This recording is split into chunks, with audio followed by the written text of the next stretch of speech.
bayani ne akan yadda za ka iya transferring na abubuwan da suke cikin tsohon wayanka zuwa sabon wayanka.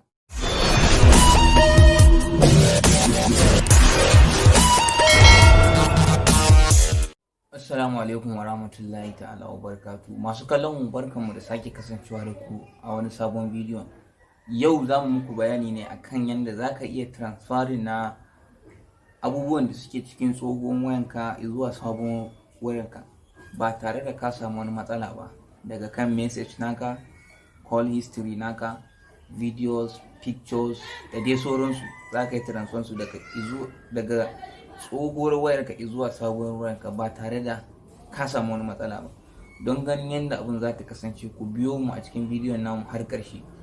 Da Allah wanda ba su danna mana subscribe ba su taimaka su danna mana subscribe, sannan su danna alamar. Masu kallo kamar yadda kuke gani, bayan kun bude zendar wayar ku, abinda za ku fara na farko za ku je can sama ta hannun hagu, sai ku taba wannan wuri mai layi guda uku.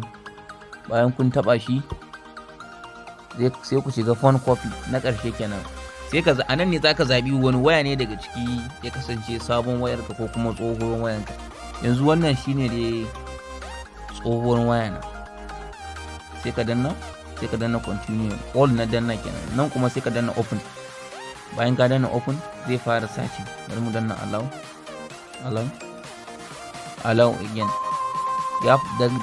Bayan ya fara searching sai ka je ɗayan wayan shi ma da kake so ka copy abun a ciki, sai ka danna phone copy kamar yadda ka danna nan. Bayan ka danna, tunda shine sabon, sai ka danna new. Bari mu danna new. Bayan ka danna new sai ka danna continue.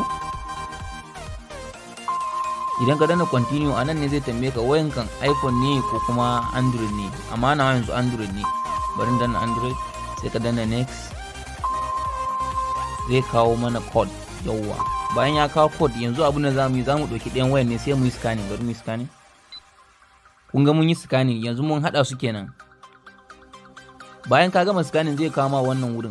To wannan wurin ne zaka zaɓi duk abubuwan da kake so daga tsohon wayanka ya koma zuwa sabon wayanka. Zaka yi importing nasu kenan. Yanzu gashi nan ya bamu contact, da logs, da message, da image, da video, music, da kuma application apps kenan. Yanzu bari mu taba allow. Kun ga mun yi selecting nasu duka. Idan kana so gaba ɗaya su koma ne sai ka yi selecting nasu. In kuma baka so za ka iya ɗauka da ɗaya. Amma yanzu mu logs za mu taba saboda karya ja mana lokaci sosai. Da logs za mu gwada don abun ya samu kare ɗauki lokaci sosai. Bari mu cire selecting. Mun bar shi akan logs, sai na danna. Kun kalle yanzu ya fara transfer, ya fara importing da abun da yake tsohuwar waya na zuwa sabuwar waya na. Yanzu ya fara importing na shi kenan daga tsohuwar waya zuwa sabon waya. Yana tafiya.